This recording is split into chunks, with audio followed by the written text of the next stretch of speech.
Welcome to this week's Fatherly Insight. This week I'm introducing my son Levitykus. He's 15 years old. This week Levitykus is going to share what it was like growing up with me as the family goes, what it was like for him when I was younger and not an experienced father, and what he feels it has changed and if it's better or worse. And he'll share some stories along the way that kind of explain how he feels. So Leviticus, to start off with, what do you remember when you were younger about me? I remember a lot of more anger in you, like how you would definitely be more angry with us and didn't have as much. You had more temper and less. What's the word? Less patience. And I think you really grown on that part definitely, and also like you want to listen to us, like listen to what we're trying to explain, and I don't know, and y'all would give us some crazy spankings. Spankings? Yeah, I did spank quite a bit more than I do nowadays back yeah, then. That's a fair assessment, right? yeah. Then I say your temper have gotten way better. And definitely grown as a person. You definitely learn how to understand us.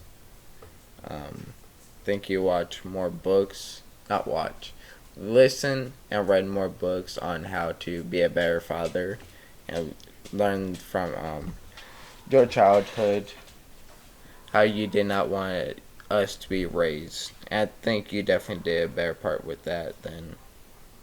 Right. Yeah, and that's a common theme. Is that I was very angry. Authoritarian is words that your sisters use. Yeah, I really wanted to be in control of the situation. Kind of led with fear and guilt and anger. and anger. Yeah. Um, so a lot of that was just kind of how I was raised and bringing that into our relationship. I started it off at 20 years old, so it wasn't like I was had a lot of time to reflect on how I wanted to be a parent. I kind of entered into it very young, and it took me years. It took time to grow, and that's the main message I'm trying to get out to fathers in this round of podcasts is that you can grow and you can become better as a father. You continue to grow with your family, and as you continue to grow, things get you can choose for it to be a better family for you and for them. So, can you share some stories from that you remember from being? Um, I can remember this one story when I was younger, in the downstairs. Well, we used to stick trash between the couch cushions, and I remember him wanting to play on his PlayStation, coming down here one day, and just flipped out on how much trash there was on the floor and how messy we were. I remember getting yelled at for a solid 20 minutes to an hour, and I cleaned it up and just stay in my room for the rest of the night. Yeah, that does sound like me. I don't remember that incident, but it does sound like something I would have done. Yeah. Um. And then a question I've asked each of your sisters is, about when do you remember noticing the change, like the difference?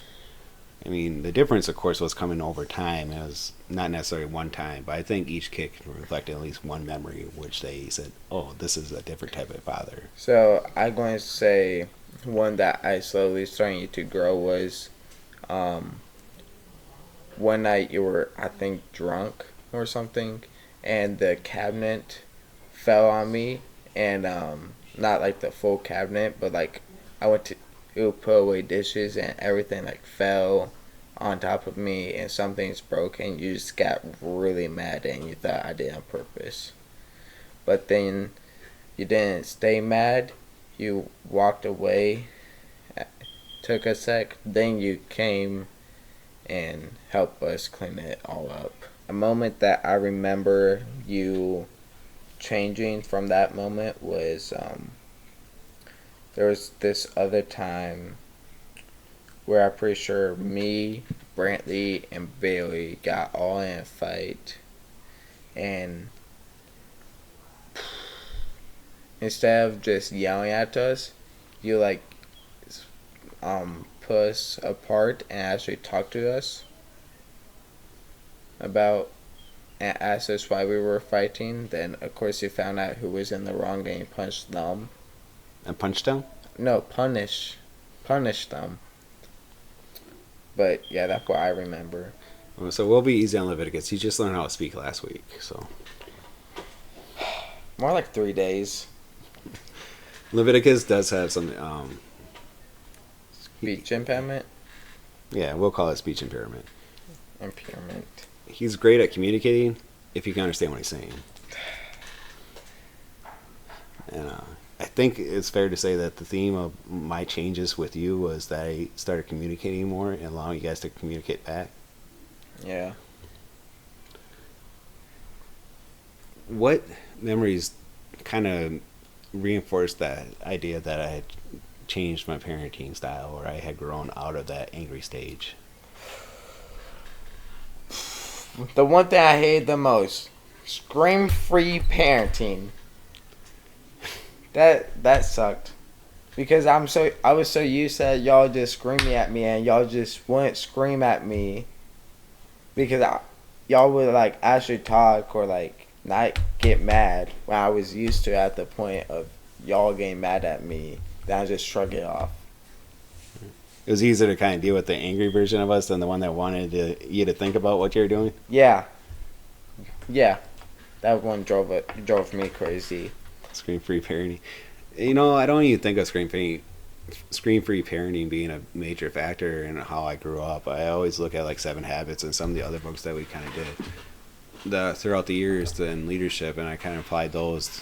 But I do think screen-free parenting did reinforce a lot of what I was trying to do, and it kind of gave me some tools along the way to make it better. Yeah. Empathetic listening is, me personally, I think is when I started doing the empathetic listening techniques, kind of like that Stephen Covey explains in the 7 Habits, that I really started changing. And those techniques are, really they're just paying attention, listening, and making sure that the other child or the other person you're communicating with understands that you understand what's going on. And I always look for that's right moment, the moment where the person responds with, you understand me. And I see that as a main point of communication, and by doing that, I can actually show them that I'm paying attention to them, and I'm paying attention to what they're saying, they're feeling too. So now that I'm a little bit older, now that we kind of like grew out of the angry stage, what are some things that you see in me now? You more what's the word? Empathetic, or words aren't wording. Empathetic? Yes, that word. That's okay. Words aren't wording. Words aren't wording. Yeah, that's one of my go-to things when I try and speak is words aren't wording or words. Words. But you definitely became more Empathetic. Yeah, words. Then more willing to listen and understand who we are or what our interests were in, and really apply to try to do that.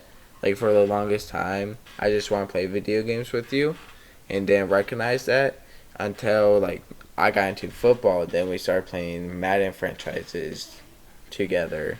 That was really fun. Yeah, a lot of time I was very busy, so video games is not something I could do. And then I did take some time to play Madden with him, which is a game I could get into a little bit easier because there's a time limit on it, right? You start a game, you play that game, and then there's an end to it. It's not like a lot of other games where you just keep playing and playing and playing. So that game was easier for me to control my time with. I can say I can set aside like 45 minutes to play this game with my son versus trying to play some of the other games that you like to play where you just keep playing and there was no end in sight. And it was the easy way for us to communicate, like I have one game or 2 games and that's all the time I have for. So there wasn't like this disappointment from it. So I will say, so empathetic listening, and then I started taking more interest in the things that you wanted to do. Yeah, then I tried to get in your interest like weightlifting, and that kind of helped out. Yeah. So was weightlifting something you wanted to do because I did it, or was it something you wanted to do because you wanted to be bigger and stronger? It was a bit of both. I kind of mostly started getting into it because I don't know. I just want to be stronger, but I mostly also want to spend more time with you. So the gym worked out for a bit. Then, of course, you decide to get injured, what, twice or three times? Then you Yeah. left me by myself. Um, yeah, I've built up some injuries over the years, and they kind of added up to the point where I can't do the gym stuff so much anymore. But I still try to take an interest in what Leviticus's health. Yeah. And we do a lot of talking. I mean, I spent a lot of time learning how to be a weightlifter, so we do a lot of talking. And Leviticus is really good about coaching his younger siblings in how to do those things properly. So I take a lot of pride in Leviticus. He's continuing on that tradition of I teach and then he teaches and then we continue to teach together, and it really kind of helps out.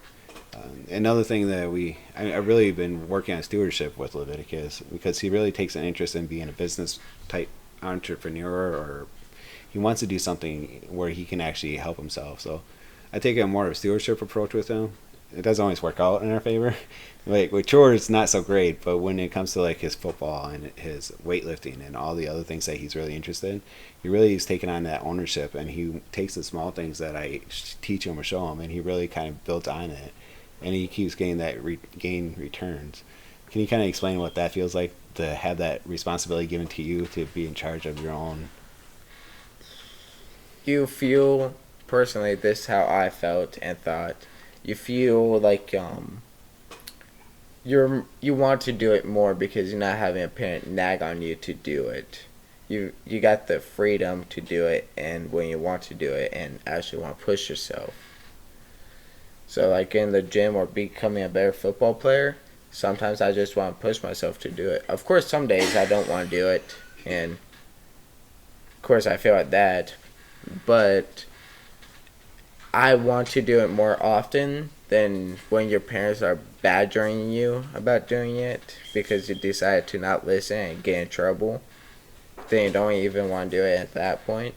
Right. So having the freedom of when you want to do it and how you want to do it definitely feels better. Yeah.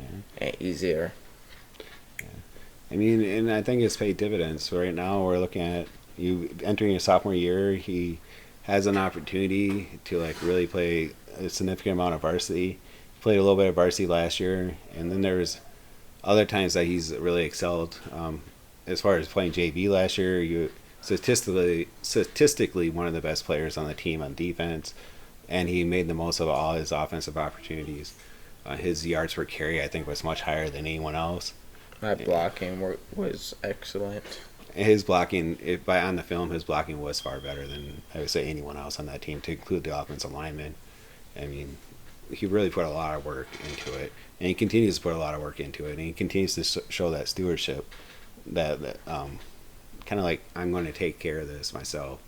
And he only comes to me when he needs guidance now, or when he wants to learn something different or new. And it makes it a lot less stressful relationship for both of us, because I'm not trying to push him for my sake, or I'm not trying to push him for his sake even. He's pushing himself, and I just have to help him along the way. And I think teaching somebody how to be a good steward in the beginning is a really important thing. And it's not, I didn't really emphasize this with the older girls, because even though I try to make them the stewards in their own life, especially like with Bailey and her art and stuff like that, you teach them how to become stewards. But Leviticus really exemplifies that, and I think he really sells at that stewardship level of growing into and being responsible for his own things. Now, ask him to take out the trash. He's not a very good steward with that. Or My debate is y'all always made me take out trash since I was like 6, and you got younger kids who are about that. That's turning 11 or is 11. So you think you aged out of that chore? Yes. It's a different world right now. It's a fair point. It's a fair point. And I plus, agree. I do all the heavy lifting now. Yeah, yeah. Part of my injuries is I have a bum foot, a bum arm, and a bad back. So the heavy lifting is becoming a thing of the past for me. So Leviticus does get a lot of the heavy lifting, and I do think it's fair to say that his responsibilities should shift that way, because he is doing a lot more things that I could do when I was younger that I'm just not able to do anymore without a large amount of pain. Yeah. So I do think And I think it's also a little bit harder because both of the older girls are now 18, they're adults, and you guys used to share such a load of the chores between all three of you, and now the little ones are starting to pick up those chores, but Excellent as at they're not as efficient and stuff like that. So you do end up becoming the teacher for all of them, with the older girls no longer here as much, yeah. and it does put a lot of stress on him. But we try to step in and we try to help out with teaching the little kids. They're just not up to snuff yet, and maybe some of that's because I'm not as authoritarian or angry. I really force you guys to like really get good at those chores younger, or else it was going to be mean, or I was going to be mean to you, right? Yeah. So you guys learn real quick because you're afraid of that.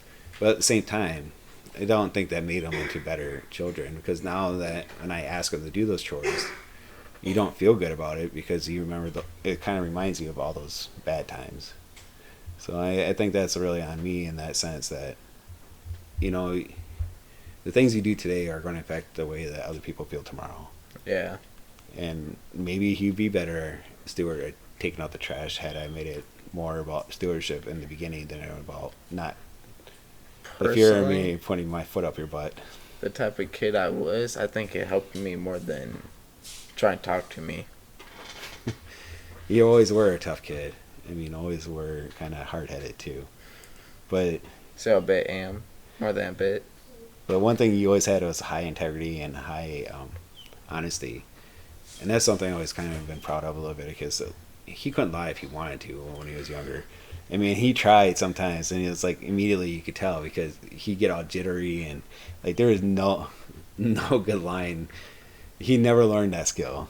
Yeah, and then I can lie to y'all here and then once in a while. Okay, Levitykus. You see? That's what he looks like when he lies. Just like that. Solomon can't even lie either. And Solomon is not very good at lying either. He's very integrity based too, and integrity is like one of my main values. So I really am proud of my sons for having that high integrity and knowing that I can trust them. And being true to yourself is a part of integrity too. And they always seem to be true to themselves. They're the ones that are willing to tell me, "Hey, you're being stupid, Dad. Stop it." I mean, throwing a football. Right. Like I can't throw a football anymore because of my shoulder. Not that I could really throw well before that, but yeah, he's like. So the story he's talking about was a couple weeks ago at practice. He was tossing the ball around. I said, "Toss it to me," and I like try to throw it back, and he's throwing the ball 35, 40 yards, and I'm throwing 20 yards, and my shoulder looks like it's about to fall out of socket. So. He's like, "Stop doing that, Dad. That's stupid. You're going to hurt yourself." And sure enough, after like the third throw, my shoulder did not feel well. They had to say the same thing to Coach Marshall. Right? Don't hurt yourself. Yeah, that's the thing about coaches. When you coach your sons especially, you don't want to admit that you're not as good as you used to be. I can still outblock him, though, so I'll take that. But you can't catch me. I can't catch him, no. If he gets past me, he's gone. But he's got to get past me. So... yeah. Is there anything that you like to tell fathers out there who are kind of starting out? Like, how do you become a better father? Really work on communication with your kids, with your wife, with anyone. Communication is the key for everything. Life becomes way easier when y'all communicate and have a plan. Maybe the plan won't work, but learning how to communicate with people is the best. The best part. Yeah. The empathetic listening, the actually getting to know your children and taking time to kind of like hear them out. And I think that's a fair assessment, right? Yeah. Learn how to communicate. Now, when you look forward to your own family and your own kids, what do you hope to be as a father? Sometimes I look up to you, like communication. One thing that I wish I had is wisdom, like you. I didn't always have wisdom. Wisdom, right? You worked on it. So wisdom's something you gain from years of mistakes. You do realize that. Yeah. So all the wisdom I have are all from mistakes. But, and I don't know. There's always like a pressure being a father. how are you going to be a good father? Are you going to be willing to uphold the standard that you need to? Being able to have a roof over your kids, or putting food on the table or stuff like that. So that's one thing I'm always worried about, but one thing that I know that I can work towards and can do it. Yeah. You're not in this alone. As long as we're around, we can help. Yeah. Then also, with that, also having a relationship with God, like having a relationship with their kids, your family, and God. Because I hear a lot of people say, put God first when sometimes you just can't. Like example, like if you're a kid crying, you can't go tell in the middle of the night. You can't tell your kid like, oh, because I'm awake now, and they put God first, and they take care of the kid. So I'd say one thing you can also do is walk through God, or keep God in the center. So when you can make time for Him. Yeah. God works through you is the kind of thing. Yeah. And having God with you so that He can work through you, and God can guide you through those moments. And we haven't really talked about a whole lot about faith so far, but I do carry a lot of faith with me, and I spend a lot of time in prayer and contemplation and trying to make sure I'm always doing the right thing through God. And one thing you kind of learn is you can do all that prayer and you can put God first and your thoughts and everything along those lines, but sometimes you do need to be focused on the things that are in front of you, and because you've had all that time with God and you spend all that time studying His Word and praying, God will guide you how to get through the situations. Even in times where I was not right in the heart, even when I was being led by an angry heart, or things that were not godly thoughts, He still kind of guides me through safety, and that's high in faith. And so you're hoping to have that when you grow a little bit older. Yeah, because I think God is everything. So you have 6 siblings, right? 7 Yeah. kids total. Do you want that many kids? Probably not. I think it's too stressful for me. Like, I think 7 kids is big, too crazy. I'm between kind of like 2 or 5 2 range. 2 Well, to 5 range. Good luck with that. Your wife gets a say in it too, right? Yeah. So it wouldn't surprise me if your wife wants like 25. I don't know how I'm going to afford that. This is a conversation we have regularly about 7 kids. How we afford this? And God has always helped us along the way when it comes to affording things. We never been ones able to live a rich life. We made some really nice income over the years, but at the same time, even when we didn't make the good income, God always kind of had our back and supported us through everything that we needed to. And a lot of those years we had to live by faith, and kind of we didn't always know how the bills were going to get paid, but they got paid. But we always tried to take care of the kids too, right? We paid for you guys to go to special schools throughout the years to make sure that you got good foundation in your education. We homeschooled them over the years, so my wife stayed home with them to make sure that we were continuing on with that foundation. And now we always try to get you guys in the sports that you wanted to do. Always try to get you the dental care that you need. Healthcare wasn't such a big deal because healthcare was free with the military, but the dental care was a little bit more expensive, and we always just found a way with God having our hand and supporting us. And I think that's a great point, Levitykus. Keep God first. Keep God first. And I hope you keep that thought as you get older. So do I, because hell is terrifying. Hell is scary. Yeah. I'm not Wake sure. up every morning and be like, if I'm going to heaven or hell. Really? Yeah, because I don't know. Through my actions, I don't think I'm that great of a godly person. Don't think I have the best relationship with the Lord. I don't think I spend enough time with Him one bit. I think struggling with sin itself also is a lot of it. So, I know I'm a Christian, but sometimes I think I'm a lukewarm Christian where I don't follow the Lord's plan, go by the Lord. I want to do worldly stuff, but then sometimes I want to do godly stuff. So I'm like between both of it. So personally, I wake up every morning thinking about maybe if I'm going to heaven or hell. Well, I think Jesus is pretty clear about what the price of getting into heaven is. Yeah. So you gotta pick up your cross and follow Him. But then also sin is going to kill you. Sin can also kill you.